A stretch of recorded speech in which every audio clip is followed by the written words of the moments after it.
And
welcoming First Lady Laura Bush, accompanied by the Chairman of Town Hall Los Angeles, Jim McNulty.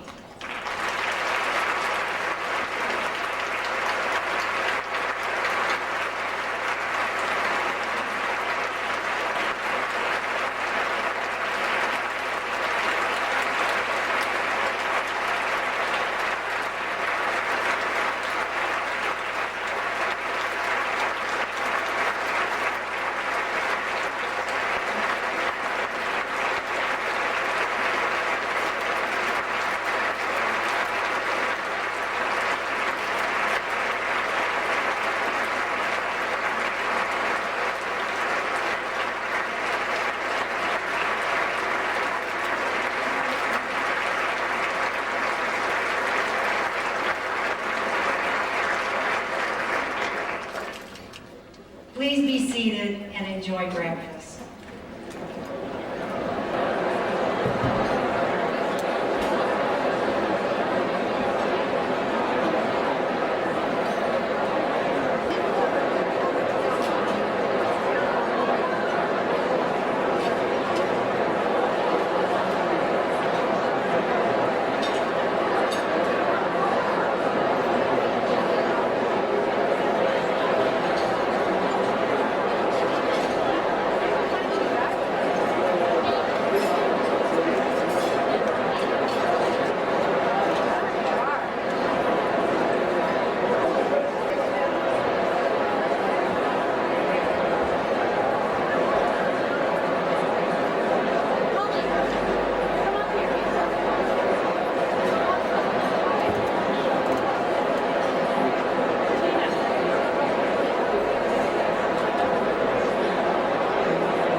Good morning, ladies and gentlemen, and welcome to Town Hall, Los Angeles, which at 65 years old is the oldest civic forum in Los Angeles, but remains on the cutting edge. On behalf of our Board of Governors seated on the dais, our corporate and individual members in the audience, and the entire city of Los Angeles, we extend a warm welcome to our First Lady, Laura Bush.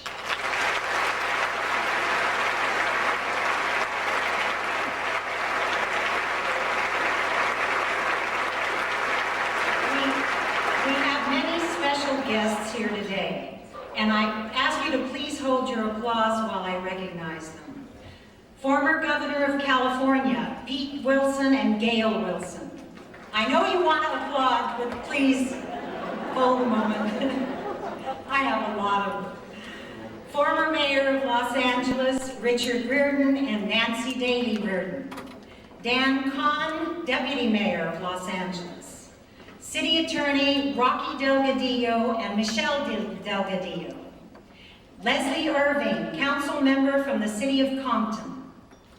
We also want to recognize the members of the Los Angeles Councilor Corps representing Australia, Belgium, Belize, Burundi, Croatia, the People's Republic of China, the Czech Republic, Finland, Hungary, Indonesia, Japan, Lebanon, the Netherlands, Nicaragua, and Pakistan. And joining us from the San Francisco Consular Corps, the Consul General of the Arab Republic of Egypt. We ask all of these distinguished guests and any other elected officials whose names we may not have received in time, please stand and be recognized.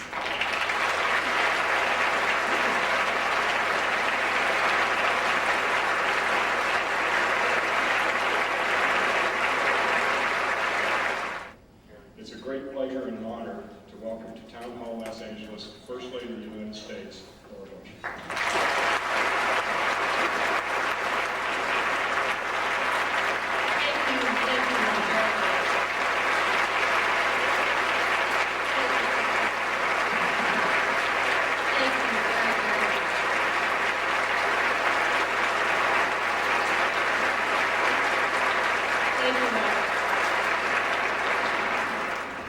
Thank you very much, Jim. Thank you for that kind introduction, and thank you for your very long and distinguished service to our country. I'm grateful for Town Hall Los Angeles for hosting me today.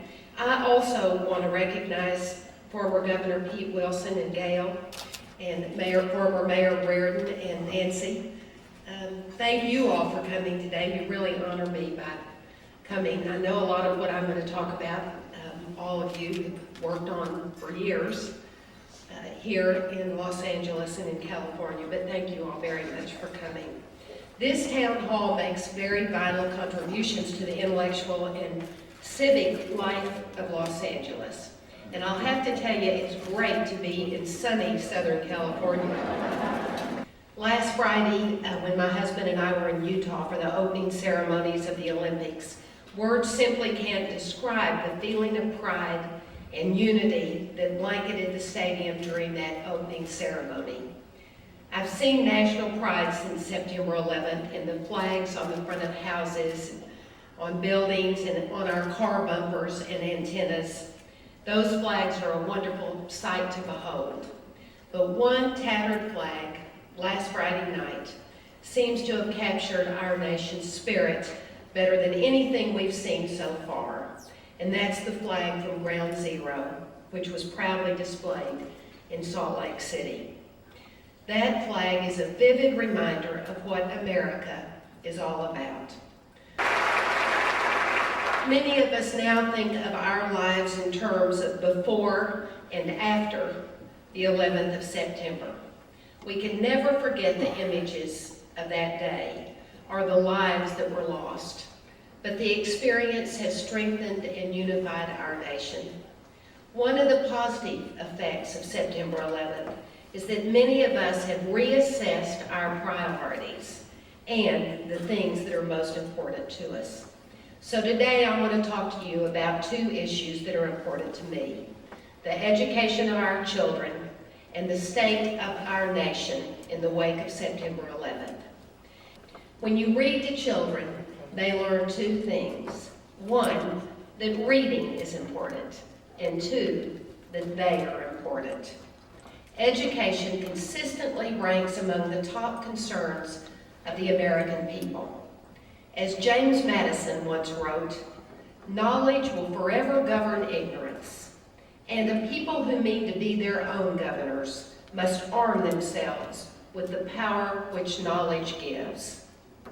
A good education leads to a greater opportunity and a better life, and it helps ensure that America will continue to stand for social justice and equal rights, for human dignity and high ideals. I'm thrilled that the No Child Left Behind Act was overwhelmingly passed by the United States Congress and signed into law last month by President Bush.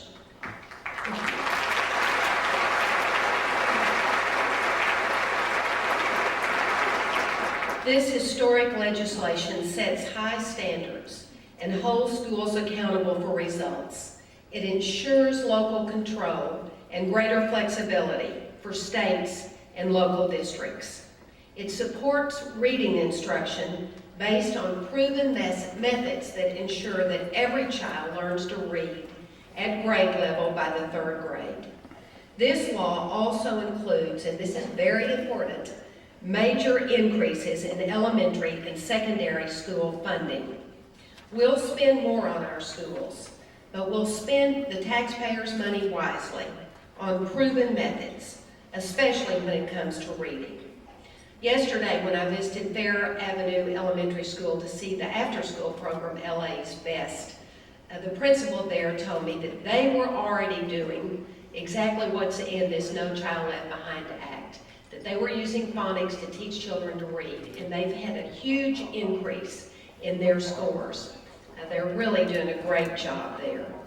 The underlying principle of the law is simple and compelling, and that is that no child in America will be left behind.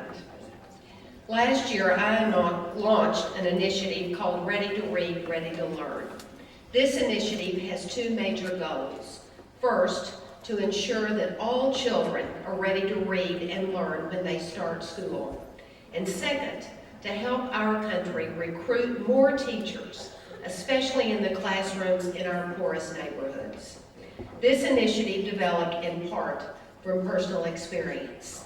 When I was teaching, I saw firsthand that many children didn't have the early learning experiences to develop a love for language and reading.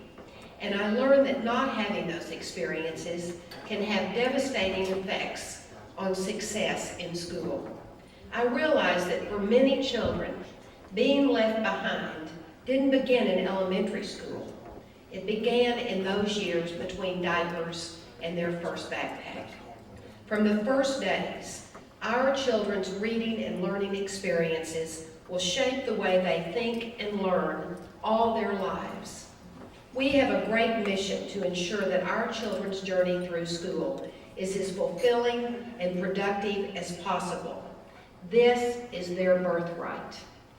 The No Child Left Behind Act is the product of bipartisan cooperation.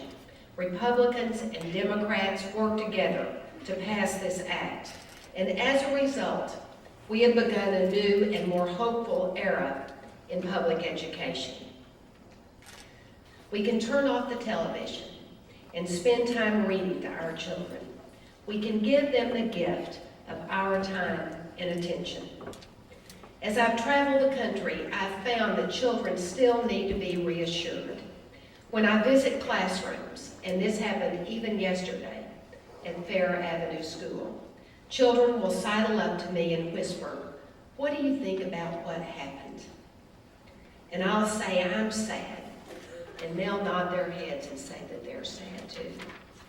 Our children are working through the same feelings many of us have, and they've shown remarkable resilience. We're reminded that little things and little hands can make a difference. A month after the attacks, I spent a day teaching at Bernie Elementary School in Washington, D.C.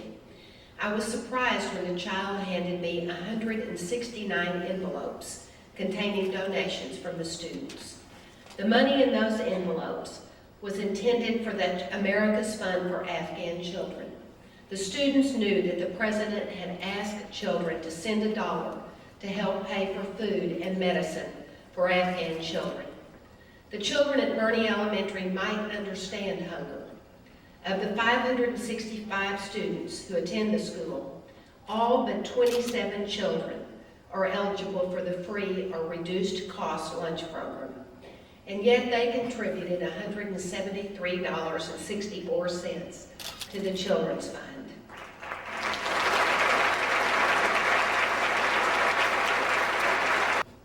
Many things have changed since September 11th.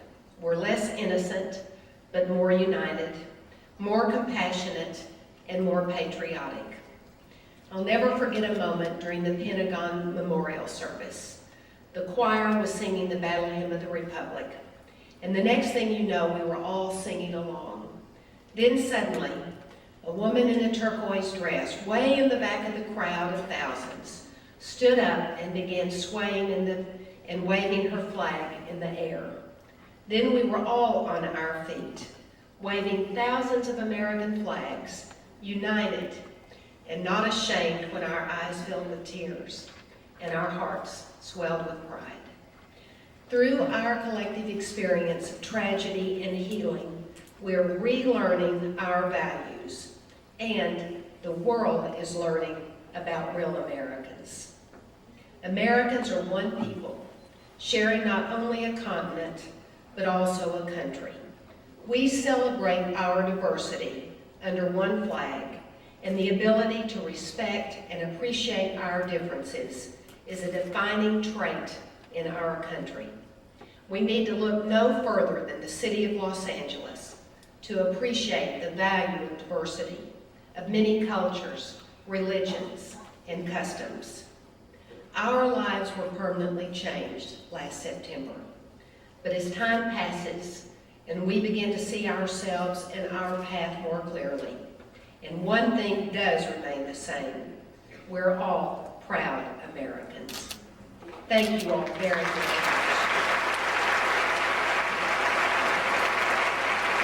Thank you very much.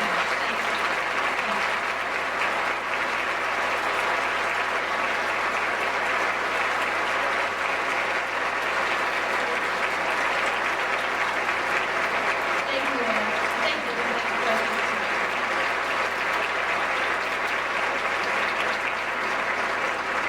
Thank you, Mrs. Bush. Mrs. Bush has graciously accepted to take questions from the audience in true town hall fashion. I was just wondering how your daughters are doing and if security had to be increased around them after 9/11. The security has been increased around everyone, as you can tell by watching the Olympics, since 9/11, and my girls are doing great. Thank you very much for asking. They're terrific girls. They're sophomores in college, and they're just doing great. We had a long and very nice Christmas break with them. And, a couple of weeks ago, I went to see one of them in her dorm and had to do what every mother does when they visit their sophomore in college in a dorm. I went to the store and bought a broom and some, cups of soup and oatmeal so they can fix themselves little instant meals. But thank you for asking. They're doing great. Good morning, Mrs. Bush. Good morning. I'm Laura Young. I'm a professor at California State University, San Bernardino. I'm in the College of Education. Great. So, from one fellow teacher to another, we are a college working with teacher training, and I would like to know if you can share your vision or your views on Troops to Teachers. The Troops to Teachers program is a program that tries to encourage retiring military who retire at a young age and have a lot of productive years left to teach in schools after they retire. And a number of districts have actually hired retired officers to be their superintendents. They already have a lot of experience in managing budgets and big groups of people. I was here at the San Diego Naval Yard last spring to talk about the Troops to Teachers program. And since then, I've been in Aviano, Italy to talk to our troops there, and Bosnia and Fort Campbell, Kentucky. It's so really inspiring to see these troops. The non-commissioned officer, who you could tell all the young troops loved in Bosnia, said to me, when I come back, when I retire, I'm going to teach in Memphis. And he said, I'm going to teach at-risk kids. And so that's a great program. Also, there is money for that program. The president has asked in his budget, the fund for it was just $3 million before, and he's asked that to be increased to $30 million. And the Troops to Teachers program is a federal program that helps place military in our country.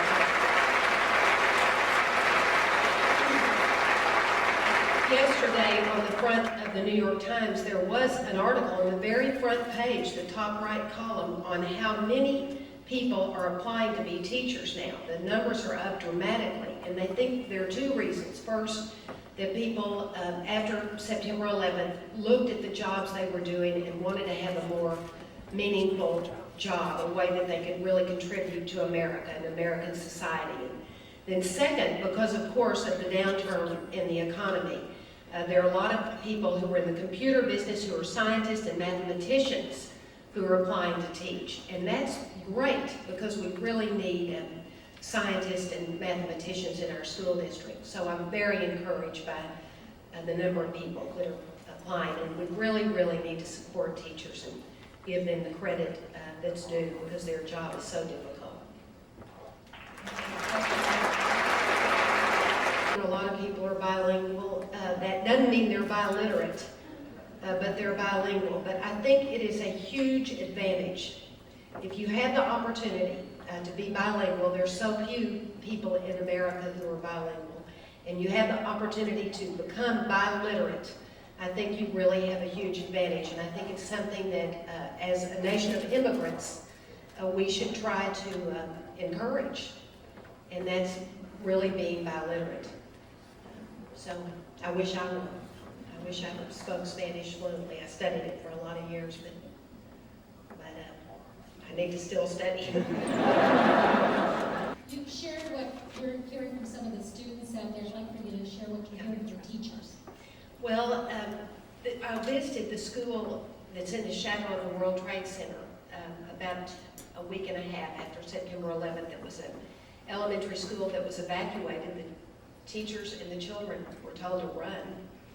And they actually, a lot of the parents, because they lived downtown, had already come and picked up their children. So each teacher was evacuated with only 4 or 5 children when they were told to run 2 miles to the next school. But those little children were traumatized, because the mothers and dads had come and picked up all the rest, and they were the ones that were left running there. And the teachers, of course, themselves were, they never expected. You expect a lot when you teach school, but you never expect to actually have to run from your building with your children like they did. And then they were displaced. Their school was stable. It was a new school. But because of all the construction down by Ground Zero, they doubled up with another school for months afterwards. I'm not sure today if they're back in their own school. But when I met with the teachers, they talked about that. They talked about the way they felt like when the principal said close the blinds so children couldn't see outside what the dust was like and the smoke. And then one of them told me that one of the parents of one of her children had given her, to comfort her, a gift certificate for a massage. So I told her I would go around the United States and say that, so parents would get the idea.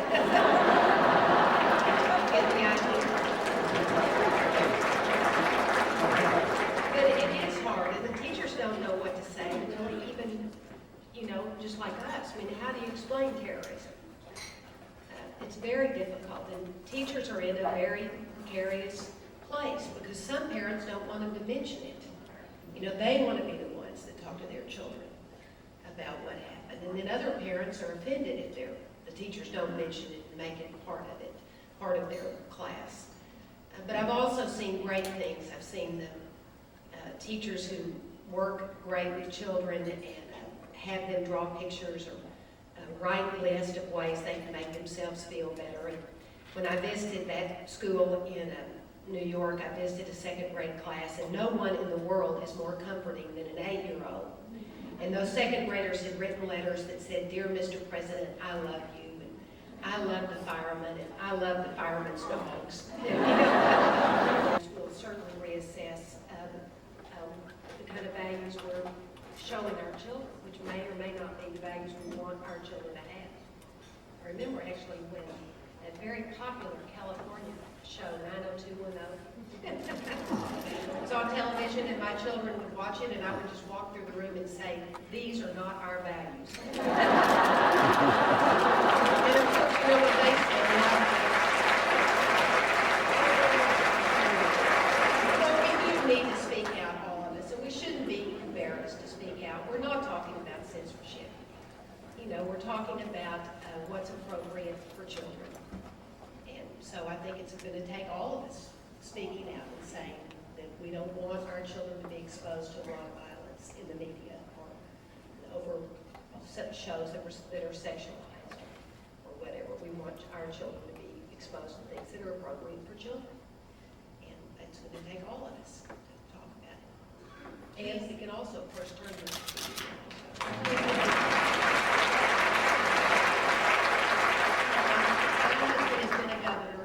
I know where the money comes from that pays teachers, and it comes from your local taxes, your state taxes. And money's always tight, and I understand that. But we need to really let teachers know how valuable they are, and they are so valuable. There's no other profession that has a more profound impact on our country than teachers. Every one of us remember a teacher who changed our lives in some way, who let us know something about ourselves that we wouldn't have known if we hadn't had them. Every writer at all those book festivals that I've worked on over the years have a story about a teacher who said, "You really have talent." And it wasn't until that teacher said it to them that they considered trying to be a writer. So, you know, I don't know how we can do it because we, of course, don't want to. I mean, when you look at it, you've got firemen, you have a police department, you have schools that local people pay for, but there really would be great if we could pay teachers more. And I'm glad your son teaches. I think that's really terrific.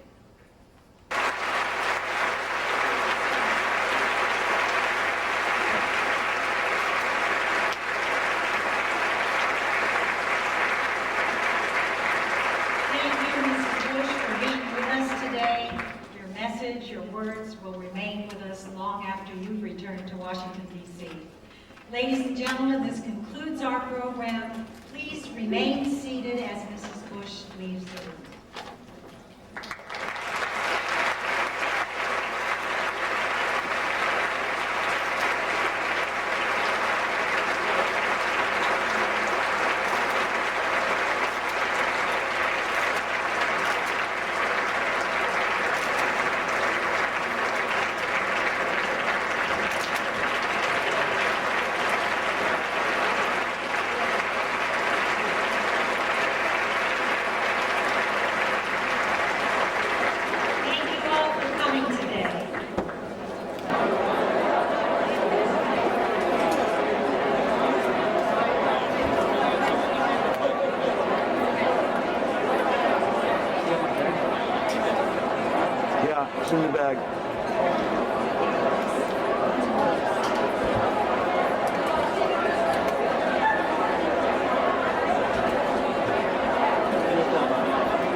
Well, Larry, a day with the First Lady.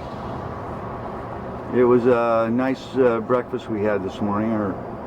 They were nice to us, weren't they? They surely treated us well. You know, did you notice the bomb-sniffing dogs when we were going through the security check? Yeah, but it's becoming old hat for us now. No. I thought the dog looked a little confused. I think there was too much perfume in the air.